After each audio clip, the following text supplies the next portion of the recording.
আসসালামু আলাইকুম।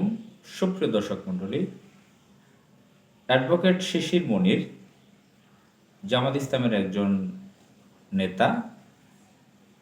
তিনি হচ্ছেন আইনজীবী ফোরামের নেতা, একসময় ছাত্র শিবিরের সেক্রেটারি জেনারেল ছিলেন। তার বাড়ি হচ্ছে সিলেটে, সম্ভবত সিলেটের হবিগঞ্জ হতে পারে। তো তিনি ইসলামী ছাত্র শিবিরের, কেন্দ্রীয় ইসলামী ছাত্র শিবিরের সেক্রেটারি জেনারেল ছিলেন এবং তিনি একজন আইনজীবী হিসেবে মিডিয়াতে বেশ নামকরা, তরুণ আইনজীবী হিসেবে। জামাত ইসলামের যে আইনজীবী ফোরামটা আছে সেখানে তিনি একজন নেতা, সেই হিসেবে আমি বললাম জামাত ইসলামের নেতা।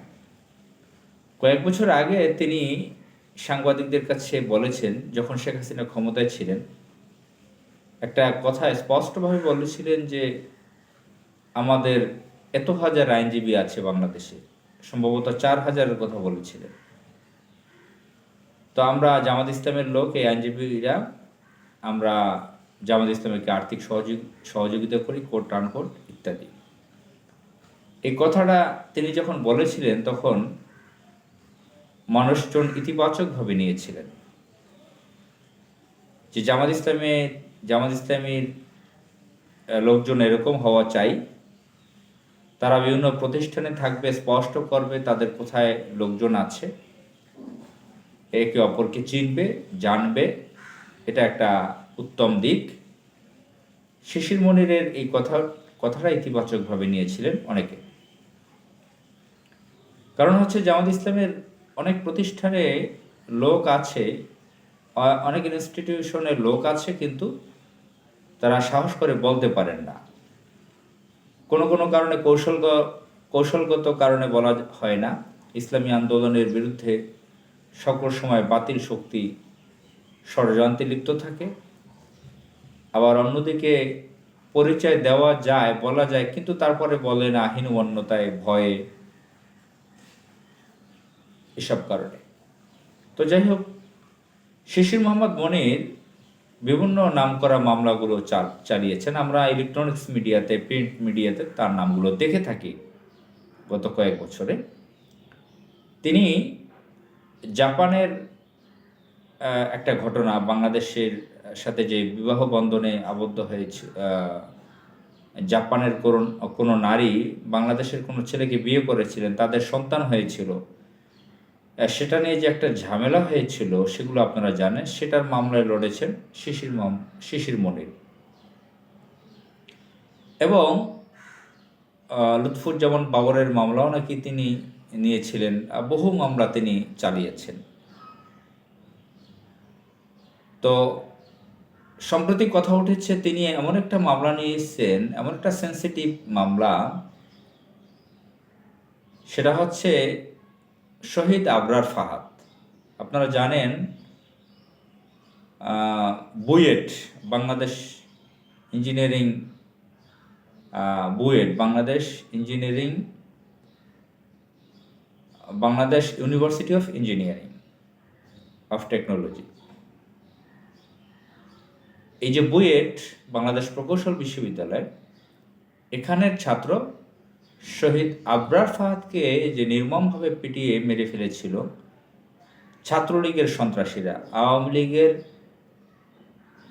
বলা হয়ে থাকে ভ্রাতৃপ্রতিম সংগঠন ছাত্রলীগ, এখন তো সেটা ঘোষিত নিষিদ্ধ সংগঠন। এরা ভারতের বিজেপির স্টাইলের একটি সংগঠন, একটি সন্ত্রাসী সংগঠন, ভারত কর্তৃক পরিচালিত সন্ত্রাসী সংগঠন। এরা ফেসবুকে স্ট্যাটাস দিয়েছিলেন দেশের পক্ষে, নিজেদের পানির হিস্যার ব্যাপারে, ইলিশ মাছের ব্যাপারে। শহীদ আবরার ফাহাদ তার জন্য বাংলাদেশের কোটি কোটি মানুষ এখনো কান্না করে, তার কথা মনে করে আমাদের হৃদয় দিয়ে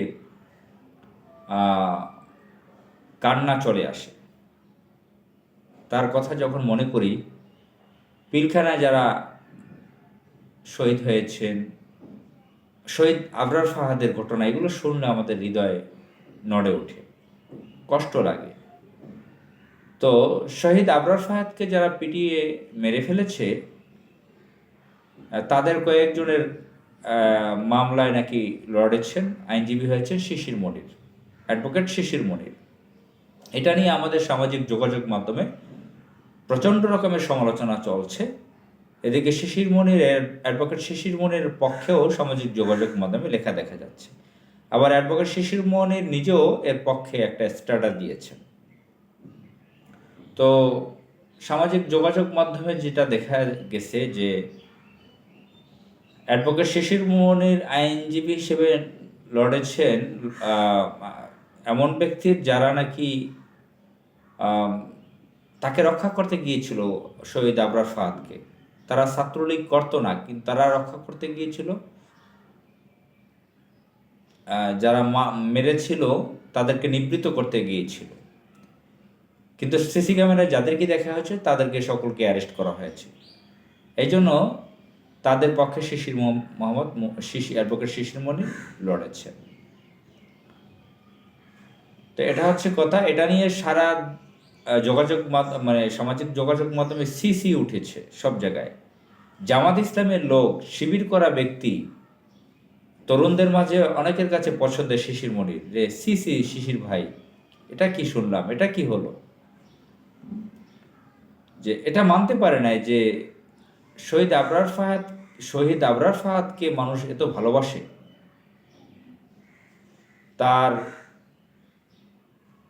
তাকে যারা মেরে ফেলেছে সেই দলের লোকজন এখন তাকে মারতে চেয়েছিল না চেয়েছিল শিশির মনির তো সেটা জানে না। এখন সেটা আইডেন্টিফাই কিভাবে করবে? আবার অনেকে বলতে পারেন, হ্যাঁ, নির্দোষ ব্যক্তিরা মামলায় পড়েছে, তাদেরকে সেভ করার জন্য তো যেতেই পারে। এ ব্যাপারে আমি কয়েকজনের সাথে কথা বলেছি। একজন সাবেক শিবিরের নেতা, তরুণ স্কলার টাইপের, তিনি বললেন যে এমন একটা সেন্সিটিভ বিষয় রাষ্ট্রীয়, যেটা জাতীয় পর্যায়ে সকলের কাছে আলোচিত, শহীদ আবরার ফাহাদের ব্যাপারটা। এখানে এই মামলাটা যদি নির্দোষ কেউ হয়েও থাকে, যদি তাকে সেই মামলা তার নেওয়া উচিত ছিল না শিশির মনিরের। এমন একটা স্পর্শকাতর বিষয়, সেন্সিটিভ বিষয়, জাতীয় পর্যায়ে যারা সেখানে গিয়েছিল, তাকে মারতে গিয়েছিল না নিবৃত্ত করতে গিয়েছিল সেটা তো পরিষ্কার না। এই মামলাটাই তার নেওয়া উচিত ছিল না। তো যাই হোক, আমরা আশা করি শিশির মোহাম্মদ মনির তার বিষয়টা আরও স্পষ্ট করবেন। ফেসবুকে যেটা দেখলাম ভালো স্পষ্ট আসে নাই, ক্লিয়ার করবেন। যদি সত্যিকারে ফ্যাসিবাদের দোসর ভারতের সন্ত্রাসী সংগঠন আওয়ামী ছাত্রলীগের পক্ষে আইনজীবী হিসেবে তিনি লড়ে থাকেন, শহীদ আবরার ফাহাদের বিপক্ষে, শহীদ আবরার ফাহাদকে যারা মেরেছিল সেই দলের লোকদের যদি মামলা, সেই দলের পক্ষের আইনজীবী যদি তিনি হয়ে থাকেন, সেটা মারাত্মক কথা।